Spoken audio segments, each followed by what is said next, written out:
तमाम तारीफ़ें रब्बिल आलमीन के लिए, दुरूद व सलाम अंबिया व मासूमीन के लिए, मेरी जदोजहद धरती के मजलूमीन के लिए। मैं सिंध और पाकिस्तान की बेटी उमेरबा। सरदार तेरी दस्तार पे लानत।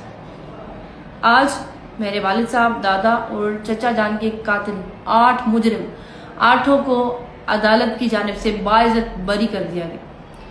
मैं समझती हूँ इस फैसले से ये साबित हो चुका कि अदालतें शायद ये पैगाम दे रही हैं सरदारों और वडेरों को कि आपके पास लाइसेंस है, आप जाएं, जिसको कत्ल करना चाहें, जिस तरह करना चाहें, ये अदालतें आपसे नहीं पूछेंगी, कुछ भी नहीं करेंगी।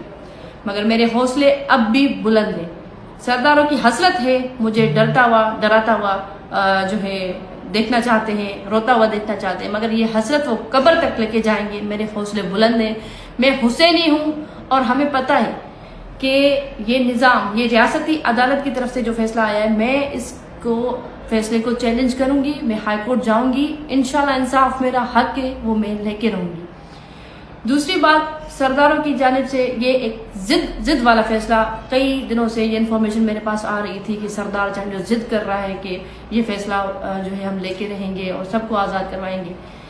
तो सवाल यहाँ पे पैदा होता है कि 3 कत्ल हुए हैं और उसमें एक भी मुजरिम को सज़ा नहीं लगी। तो आप सब खुद समझें, शऊरमंद लोग खुद समझें कि ये किस तरह का फैसला है, कहाँ से आया हुआ फैसला है। ये अदल के निज़ाम का जनाजा निकला है। मगर फिर भी मेरे हौसले बुलंद हैं।